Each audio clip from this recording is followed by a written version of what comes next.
Querida familia, muy buenos días. Dios les bendiga. Les amamos mucho, los recordamos con mucho cariño. Y bueno, lamentablemente esta es la segunda Semana Santa en que no podemos reunirnos. Pero bueno, sabemos que el Señor nos ha dado estas herramientas para poder hacerlo. Y de esta manera podemos estar en comunión con Él también. Oremos. Padre Celestial, Dios del cielo y de la tierra, te damos gracias por esta oportunidad que tú nos das de reunirnos en tu nombre para escudriñar tu palabra, Señor. Gracias te damos, bendito Dios del cielo, porque cada vez que lo hacemos, Señor, tú ministras a cada persona de acuerdo con su necesidad particular, Padre Santo. Te damos gracias por este tiempo que entregamos en tus manos y te suplicamos, Señor, que tú lo bendigas, Señor, y que seas tu Dios agregando tu gracia a la enseñanza de hoy, Padre Celestial, y que seas tu Dios uniéndonos como un solo cuerpo, Padre Santo, y ministrándonos, Señor, a nuestros espíritus, Padre Celestial, que estén unidos y atados al tuyo, Señor, en un mismo espíritu, Dios, para que podamos recibir, Señor, esa revelación que tú tienes de tu palabra para nuestras vidas, Señor. Te damos gracias, Señor, por este tiempo y te pedimos tu bendición. En Cristo Jesús oramos. Amén y amén. Bueno, querida familia, muy buenos días, Dios les bendiga. De verdad que es un gusto estar con ustedes nuevamente. Hoy vamos a ver un tema que es muy propio para la ocasión, porque hoy es el primer domingo de Semana Santa, es el que se llama el Domingo de Ramos, ¿verdad? Que lo conocemos popularmente como Domingo de Ramos. Y este domingo representa o recuerda más bien la entrada triunfal de Jesús a Jerusalén. Recuerden ustedes que Jesús finalmente, después de su vida de ministerio, le anunció a los discípulos que tendría que ir a Jerusalén y que allí estaría muerto, pero que resucitaría el tercer día. Y bueno, les invito a que leamos en nuestras Biblias, en el libro de Mateo, en el capítulo 21, este relato que nos lleva a nos hace una descripción muy clara de lo que sucedió aquel día en esta entrada triunfal de Jesús a Jerusalén. Dice así la palabra de Dios. Cuando se acercaron a Jerusalén y vinieron a Betfagé, al monte de los olivos, Jesús envió 2 discípulos diciéndoles: id a la aldea que está enfrente de vosotros y luego hallaréis una asna atada y un pollino con ella. Desatadla y traédmelos. Y si alguien os dijere algo, decid: el Señor los necesita y luego los enviará. Y todo esto aconteció para que se cumpliese lo dicho por el profeta, cuando dijo: decid a la hija de Sión, he aquí, tu rey viene a ti manso y sentado sobre un asna, sobre un pollino, hijo de animal de carga. Y los discípulos fueron e hicieron como Jesús les mandó, y trajeron el asna y el pollino, y pusieron sobre ellos sus mantos, y él se sentó encima. Y la multitud, que era muy numerosa, tendía sus mantos en el camino, y todos cortaban ramas de los árboles y las extendían en el camino. Y la gente que iba delante y la que iba atrás aclamaba diciendo: Hosana al Hijo de David, bendito el que viene en el nombre del Señor, Hosana en las alturas. Y cuando entró él en Jerusalén, toda la ciudad se conmovió. Y dijeron: ¿quién es este? Y la gente decía: este es Jesús el profeta de Nazaret de Galilea. Y entró Jesús en el templo de Dios y echó fuera a todos los que vendían y compraban en el templo, y volcó las mesas de los cambistas y las sillas de los que vendían palomas.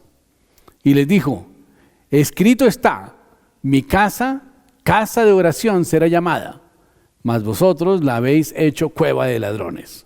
Y vinieron a él en el templo ciegos y cojos, y los sanó. Pero los principales sacerdotes y los escribas, viendo las maravillas que hacía, y a los muchachos aclamando en el templo, diciendo: Hosana al Hijo de David, se indignaron. Y le dijeron: ¿oyes lo que estos dicen? Y Jesús les dijo: sí. ¿Nunca oíste que de la boca de los niños y de los que maman perfeccionaste la alabanza? Y dejándolos, salió fuera de la ciudad, a Betania, y posó allí. Bien, vemos entonces que Jesús descansó el sábado en Betania y a la mañana siguiente salió hacia Jerusalén y empezó a subir esa ladera en ese monte de los Olivos. Y cerca de allí estaba la aldea de Betfagé. Y Jesús mandó que le trajeran un pollino, un asnito. Y aparejaron el animal con sus mantos y Jesús montó sobre él. Y la gente subía a la fiesta de la Pascua y empezaron a vitorear a Jesús, diciéndole: Hosana al Hijo de David, bendito el que viene en el nombre del Señor. Y muchos se quitaban los mantos, los extendían en el camino por donde él iba pasando, otros cortaban ramas de olivo y las ponían al paso. Y esto era una señal de ponerle alfombra para poder entrar a la ciudad, para que no levantara polvo cuando él entrara, cuando caminara la gente por ahí. Y esto fue un gran recibimiento que le hicieron a Jesús, gritando a la gente: bendito el que viene en el nombre del Señor, y el Mesías, paz en los cielos, hosana en las alturas. Y algunos fariseos que estaban entre la gente dijeron: Maestro, reprende a tus discípulos. Y Jesús les contestó: os digo que si estos callan, las piedras gritarían. Jesús, contemplando Jerusalén, lloró por ella. Y mientras tanto corrió la noticia por la ciudad de que era Jesús, y él llegaba, y una gran muchedumbre de los que habían venido para la fiesta de Pascua salió a su encuentro, agitando palmas y ramas de olivo y vitoreándolo. Y entró por las calles de Jerusalén, y toda la ciudad se conmovió. Y llegó al templo, donde curó a enfermos, y le presentaron a los niños, y los niños, contagiados por el entusiasmo de los mayores, también empezaron a gritar: Hosana al Hijo de David. Y notemos que Jesús fue ovacionado por el pueblo y recibido con honores espontáneos de la gente que le conocía. Y entró a Jerusalén en un acto de cumplimiento profético, cabalgando sobre un pollino, hijo de animal de carga. Y la popularidad de Jesús había crecido tanto por la gran cantidad de milagros que había hecho. De hecho, había sucedido hacía poco la resurrección de Lázaro, que fue un evento muy, muy trascendente. Y era evidente la admiración, el respeto y el reconocimiento del pueblo de que él era el Hijo de David. Y querían hacerlo, el Rey de Israel. Y la gente le recibió como tal, como si fuera un rey, y le decían: Hosana al Hijo de David, bendito el que viene en el nombre del Señor, hosana en las alturas, salvación en las alturas. Y la gente estaba feliz porque estaba cumpliendo lo dicho por el profeta Zacarías 9:9, que dice: decídele, hijo de Sión, tu rey viene sentado sobre un asno, sobre un pollino, hijo de animal de carga. Todas las ovaciones eran para Jesús. Pero pensemos por un momento qué pasaría si el burrito y la asna, cuando veían que a su paso la gente daba voces y colocaban mantas y ramas para que el burrito pasara sobre ellas, quizás el burrito sacara pecho y dijera: wow, qué tremendo recibimiento me están haciendo. Realmente yo como que no tenía un adecuado concepto de mí mismo. Al parecer no soy tan burro. Y quizás su orgullo le haría levantarse en sus dos patas para responder a los saludos de la multitud. Y en este caso, ¿qué habría sucedido? Bueno, literalmente habría derribado a Jesús, ¿verdad? ¿Y cuántas veces nos pasa lo mismo? Nos sentimos cristianos, creemos que porque somos hijos de Dios merecemos toda clase de reverencias y de halagos y de buenos tratos y de preferencias. Muchas veces sucede con los siervos de Dios que por causa del respaldo que Dios les da, se enorgullece su corazón y empiezan a disfrutar de la fama y olvidarse de nuestra condición de siervos que el Señor nos dio por su misericordia. Y el Señor Jesucristo nos llamó fue a servir, no a ser servidos. Nos llamó a ser ministros. Un ministro es aquel que sirve. Etimológicamente el término ministro se deriva de la palabra minister, y esta a su vez de un adjetivo que se llama minus, que significa menos, chiquito, el más pequeño. Y minister era el sirviente, el subordinado, el que apenas tenía habilidades o conocimientos. Se le llamaba también esclavo, o se le llamaba siervo o ministro. Y es decir que lo único que debía saber para ser ministro era su nombre y aprender a obedecer, diríamos en este tiempo. El ministro tiene una función y es de servicio. Y en los términos bíblicos, ministro significa servicio. Etimológicamente, ministerio y servicio van de la mano, son sinónimos. El ministro esencialmente es un servidor, es un siervo de Dios. Y con el paso del tiempo, la evolución de la lengua y del propio idioma, el término ministro ha tomado un significado distinto al original y hasta ha llegado a significar diametralmente lo opuesto a su significado original. En algunas esferas, especialmente en la administración pública y también en algunas esferas religiosas, un ministro es alguien quien, aunque fue puesto para servir a la comunidad, espera y demanda y logra ser servido por la comunidad. Para nosotros es muy claro que la Biblia establece que el gobierno de Dios, o sea, la teocracia entre el pueblo, igualmente es claro que Dios delega autoridad en aquellos a quienes llama a su servicio. Y es suficientemente visible en las Escrituras que Dios ha establecido dignidad en el ministerio, pero también igualmente es claro que Dios sigue y seguirá siendo el dueño de la iglesia. Él continúa sentado en su trono y aquellos a quienes Él ha llamado debemos actuar en representación suya y nunca a título personal ni de nuestros propios intereses. Jesús es nuestro máximo ejemplo de servicio. Toda la vida Jesús, Dios hecho carne, Él dedicó su vida al servicio. La decisión del Dios Trino fue enviar a Jesús en forma de siervo.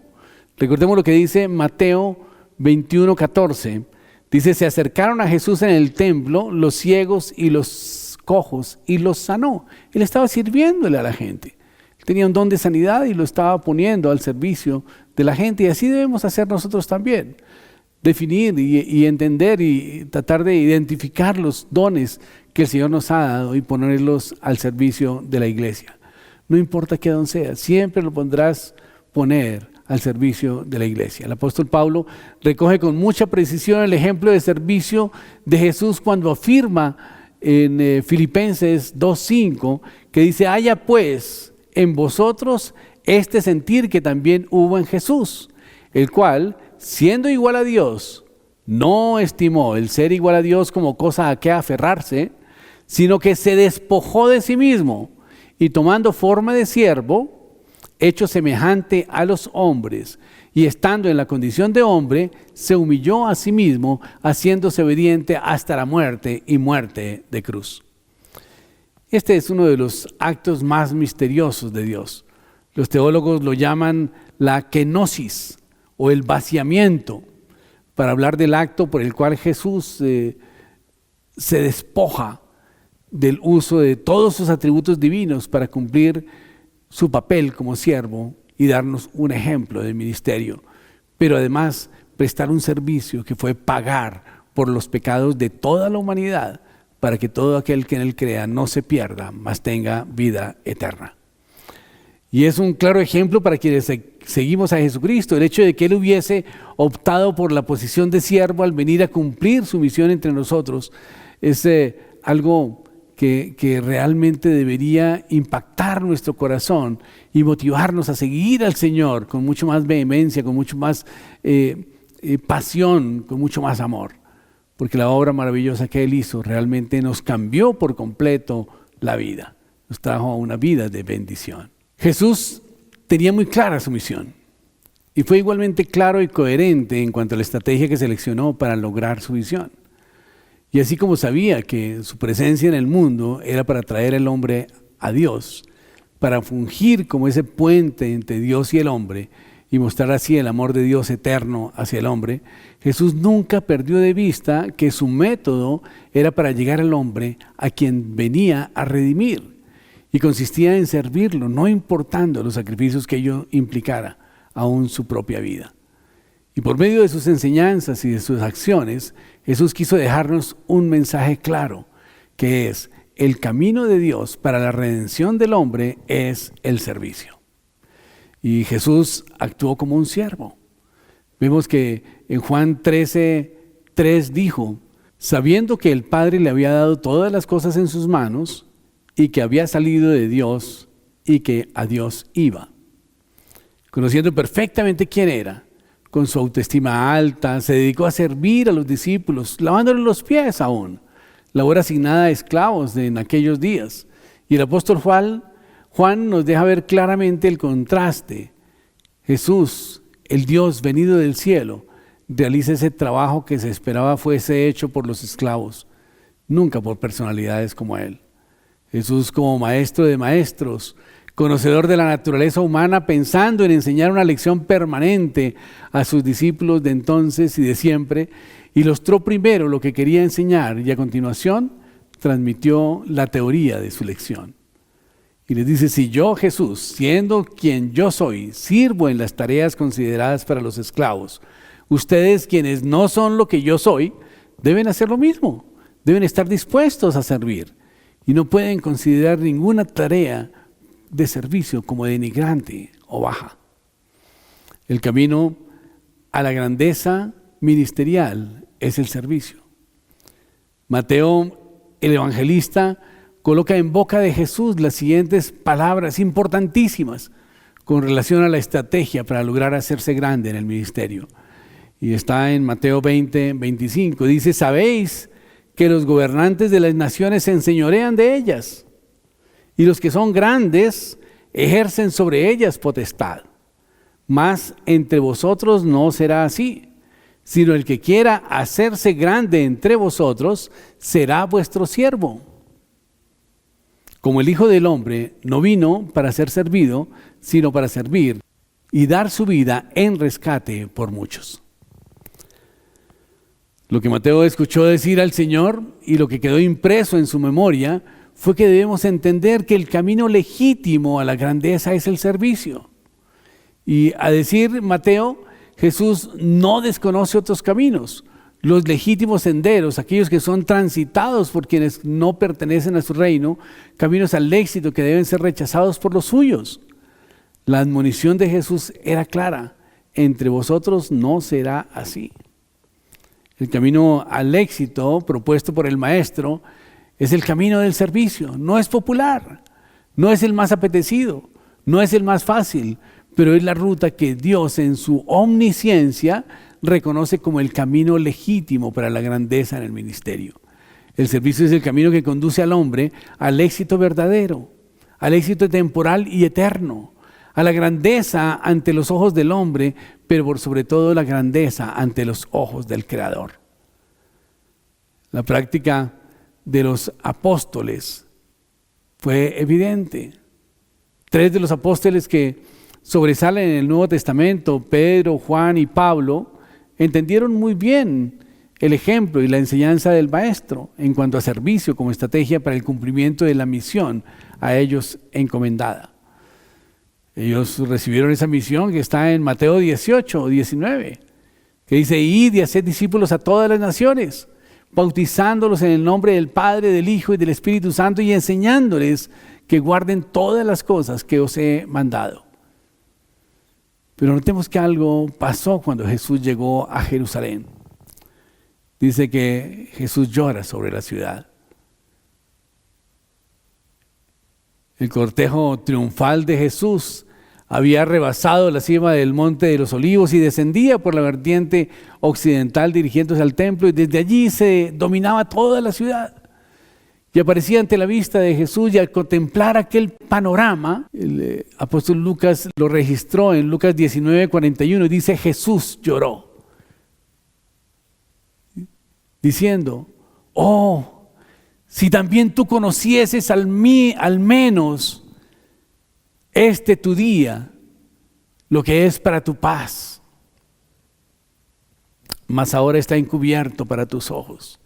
Porque vendrán días sobre ti cuando tus enemigos te rodearán con vallado y te sitiarán y por todas partes te estrecharán y te derribarán a tierra y a tus hijos dentro de ti, y no dejarán en ti piedra sobre piedra, por cuanto no conociste el tiempo de tu visitación. El Señor estaba lanzando una sentencia contra Jerusalén, porque Jerusalén no reconoció el tiempo de la visitación, no reconoció el tiempo en que Jesús llegó a Jerusalén. Y aquel llanto entre tantos gritos alegres y en tan solemne entrada debió resultar completamente inesperado. Los discípulos debieron estar desconcertados viendo a Jesús llorar. Tanta alegría se había roto de golpe y en un momento.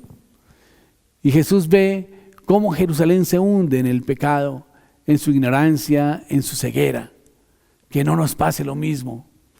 Que reconozcamos el día de nuestra visitación. Y dice, ay, si conocieras por lo menos en este día en que te ha sido dado lo que puede traerte la paz. Pero ahora todo está oculto a tus ojos. Ve el Señor cómo sobre ellos caerán otros días que ya no serán como este día, día de alegría y de salvación, sino de desdicha y de ruina. Pocos años más tarde, 70 años después, el emperador romano Tito destruye Jerusalén y destruye el templo. Y Jesús indudablemente llora por la impenitencia de Jerusalén. Qué elocuentes eran estas lágrimas de Jesús, lleno de misericordia. Se compadece de esta ciudad que finalmente lo rechaza y lo mata. Y Lucas registra en el capítulo 19 cómo Jesús entró al templo y destruyó la obra del diablo al interior del templo. Dice, y entrando en el templo, comenzó a echar fuera a los que vendían y compraban en él, diciéndoles, escrito está, mi casa, casa de oración será llamada, mas vosotros la habéis hecho cueva de ladrones. Y enseñaba cada día en el templo, pero los principales sacerdotes y los escribas y los principales del pueblo procuraban matarle. Y no hallaban nada que pudieran hacerle, porque todo el pueblo estaba suspenso oyéndole. Nada quedó por intentar en Jerusalén, ni milagros, ni obras, ni palabras, ni con tono de severidad algunas veces, indulgente en otras. Jesús lo había intentado todo con todos, en la ciudad y en el campo, con gente sencilla y con sabios, doctores de la ley, en Galilea, en Judea, y también ahora.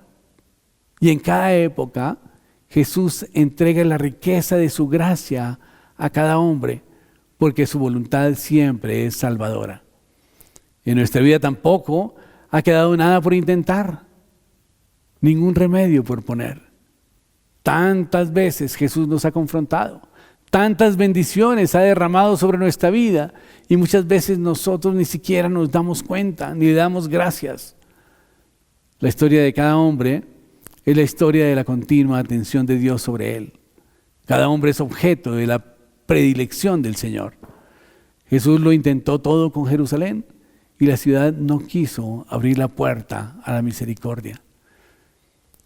En el ministerio profundo de la libertad humana que tiene la triste posibilidad de rechazar la gracia divina, que no nos pase como a Jerusalén, que no veamos el tiempo de la visitación del Señor, sino que al contrario estemos ávidos de recibirle y cuando lo recibamos vivamos y disfrutemos su presencia. ¿Cuántas veces el Señor te ha bendecido y se ha manifestado con poder y gloria en tu vida para que le sirvas y hagas la obra de Dios? Pero como Jerusalén te resistes y evades el mandato y la invitación del Señor. Al entrar el Señor a la ciudad santa, los niños y los hebreos profetizaban la resurrección de Cristo, proclamaban con ramos y con palmas diciendo, Hosana en el cielo, bendito el que viene en el nombre del Señor, Hosana en las alturas. Y nosotros sabemos que aquella entrada triunfal fue para muchos muy efímera. Los ramos verdes se marchitaron pronto. El grito entusiasta de Hosana se transformó 5 días más tarde en un grito enfurecido que decía, crucifícale, crucifícale. ¿Por qué un cambio tan brusco? ¿Por qué tanta inconsistencia? Para entender algo, quizás tengamos que consultar nuestro propio corazón. Qué diferentes eran las voces que clamaban, bendito el que viene en el nombre del Señor, Hosana en las alturas, a las que gritaban, crucifícale, crucifícale. Qué diferentes voces son llamarle ahora Rey de Israel. De ahí a pocos días, no tenemos más rey que al César.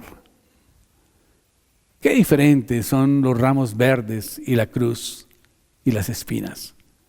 que diferentes antes le tendían por alfombra sus propios vestidos y al poco tiempo lo desnudaban y echaban suerte sobre sus ropas.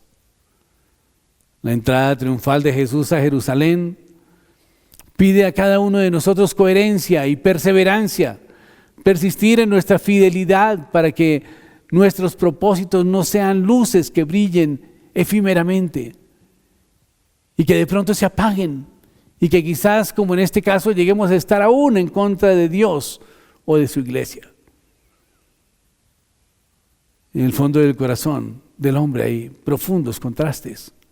Somos capaces de lo peor y de lo mejor. Curiosamente, la sociedad está volcada hacia defender el aborto como un derecho de la mujer. Qué tristeza escuchar eso, principalmente de una mujer. Principalmente de una mujer que ha sido llamada y que tiene el privilegio de ser madre. Pero la tendencia pecaminosa del diablo que está en la tierra imperando les ha llenado el cerebro de una serie de ideologías que están completamente en contra de los principios de Dios. Y están pensando que abortar es un derecho, porque es mi cuerpo. Pero no se dan cuenta que en ella se está formando un nuevo cuerpo y que no es de su propiedad. Los hijos no son nuestra posesión. Los hijos el Señor nos los da para que los protejamos, para que los guardemos, para que los cuidemos, para que los eduquemos, no para que los asesinemos, y aún menos en el propio vientre de la madre, que fue el lugar que Dios diseñó para que pudieran conservarse allí en máxima seguridad. Si queremos tener parte de la naturaleza divina de Dios y triunfar con Cristo, debemos ser constantes y coherentes y hacer morir en la cruz todo aquello que nos aparta de Dios y nos impide que Jesús viva en nosotros.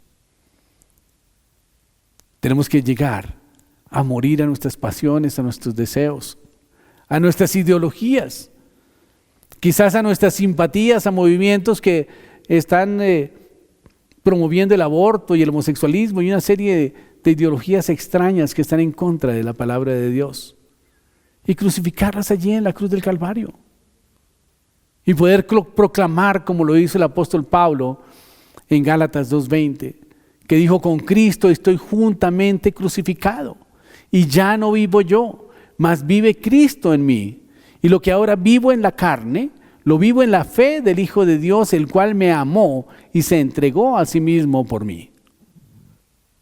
Tenemos que morir a nosotros mismos para que el Señor pueda vivir en nosotros. Y yo quiero invitarte hoy a que tomes la determinación de seguir al Señor y de servirle.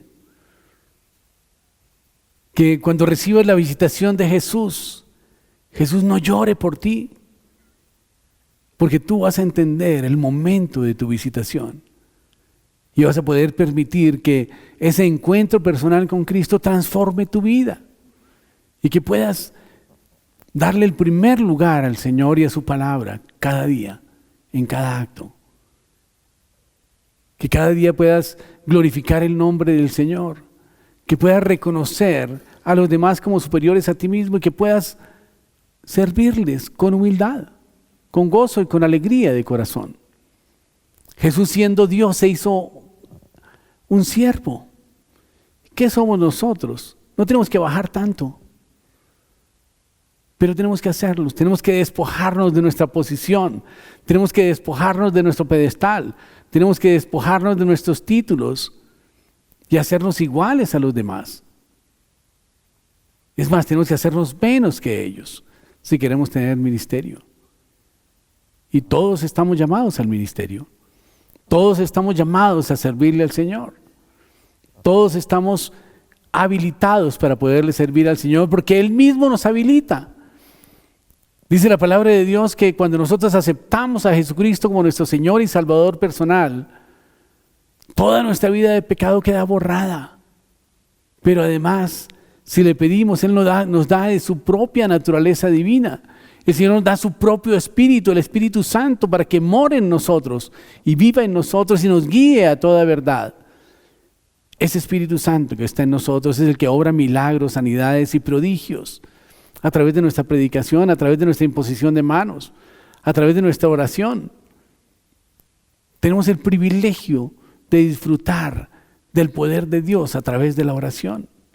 Tenemos el privilegio de hacer cambiar las circunstancias en la vida de las personas y en la misma vida nuestra cuando nosotros oramos e intercedemos. Y esto lo hacemos ¿por qué? Porque es que el Espíritu Santo de Dios es el que transforma todas las cosas. Recordemos que Dios hizo las cosas que se ven de las que no se ven. Y muchas veces nosotros vivimos en situaciones que nos afligen, o hay gente que vive en situaciones que los afligen. Pero nosotros a través de la oración y del estudio, la meditación de la palabra de Dios y la aplicación de la palabra de Dios podemos hacer que esas circunstancias sean transformadas por completo y nuestra vida entonces tenga sentido para Dios. Que Jesús, cuando tenga un encuentro personal con nosotros, no llore como lloró sobre Jerusalén, sino al contrario se alegre de encontrarnos y diga: oye Miguel, qué bien encontrarte, es un gusto, yo sé que vas a ser un gran hombre para la obra del Señor. Qué bueno, María, que me encontré contigo, eres una sierva de Dios, voy a respaldarte en todo lo que hagas. Pero qué tristeza que se encuentre con nosotros y Jesús llore, porque sabe que nos vamos a apartar y no le vamos a poner atención y no vamos a sujetarnos a sus enseñanzas, y quizás nuestra vida no vaya a ser una vida de bendición. Yo quiero invitarlos a que reflexionemos sobre esto, que no hagamos llorar a Jesús. Oremos. Padre Celestial, Dios del cielo y de la tierra, te damos gracias, Señor, por tu misericordia. Te damos gracias, Dios, por tu amor, Señor. Gracias, bendito Dios del cielo, porque Jesús fue un ejemplo de servicio para nuestras vidas, Señor. Te suplicamos, bendito Dios del cielo, que nos ayudes, Señor, a desarrollar el ministerio que tú nos has dado, Señor, con tu gracia, Padre Celestial. Y que pongas en el corazón de cada uno de nosotros el querer como el hacer tu buena voluntad de servirte, Padre Santo, y de servir a los demás, Señor. Yo te ruego, bendito Dios del cielo, que tú, Señor, permitas que podamos mirarnos con los ojos que tú nos ves, Padre Celestial, y que podamos desechar de nuestro corazón, Señor, toda prepotencia, todo orgullo, toda vanagloria, Padre Celestial, y empezar a actuar, Señor, como lo hizo Jesús, humillándonos y haciéndonos en forma de siervo para poderle servir a los demás, Señor.